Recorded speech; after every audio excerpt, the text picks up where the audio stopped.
ধন্যবাদ। সর্বপ্রথম ধন্যবাদ জানাই আমাদের দলনেত্রী মাননীয় মমতা বন্দ্যোপাধ্যায় এবং অভিষেক বন্দ্যোপাধ্যায়কে,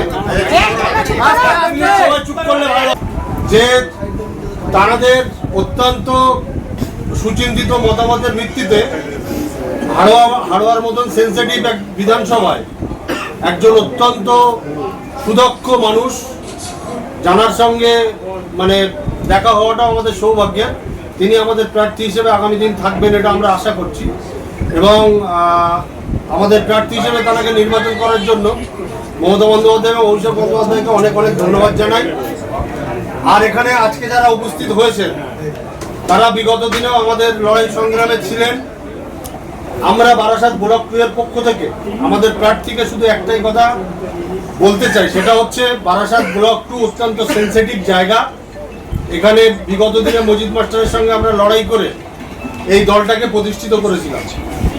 আজকের ডেটে বিগত যিনি এমএলএ ছিলেন তার প্রতি আমাদের বহুবারের অভিযোগ করেছি বিভিন্ন জায়গায়। তিনি মাত্র 13 মাসের বিধায়ক ছিলেন। এই 13 মাসের 17 মাস, এই 17 মাস যদি তিনি বিধায়ক থাকেন তো আমরা গুনে গুনে 34টা দল এই বারাসাত ব্লক 2 এ আমরা পেয়েছি। সংগঠনটাকে ভেঙে 34 টুকরো করা হয়েছিল। আজকে দল যাকে প্রার্থী করেছেন আমরা খুবই উজ্জীবিত। তাকে সামনে রেখে 34টা দলকে আগামী এক সপ্তাহের মধ্যে আমরা একটা দলে পরিণত করব। আমাদের সামনে থেকে নেতৃত্ব দিবেন আব্দুল মাতিন সাহেব। তো আমি এতটুকু বলে আপনাদের সকলের কাছে, আমি জানি আমরা বিগত দিনে অনেকের কাছে অনেক অপমানিত হয়েছি।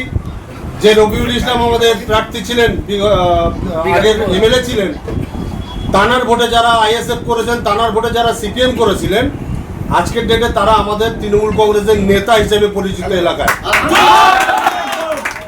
তো তারা আমাদেরকে অনেক বিট্রে করেছে, অনেক কিছু বলেছে। আমরা বিগত 6 মাস ধরে সহ্য করেছি। আমি জানি অনেকের মধ্যে অনেক অভিমান, অনেক রাগ, অনেক কিছু আছে, কিন্তু সবকিছু আমরা মুছে ফেলবো শুধু এই মানুষটার জন্য। আগামী দিন আমাদের এক এবং অদ্বিতীয় লক্ষ্য হবে জোড়াফুল চিহ্নে ভোট দিয়ে আব্দুল মাতিন সাহেবকে বিগত দিনের রেকর্ড মার্জিন ছাড়িয়ে রেকর্ড ভোটে জয়ী করে আগামী দিনে আমাদের প্রার্থী এমএলএ হিসেবে আমরা হাড়োয়া বিধানসভায় প্রতিষ্ঠিত।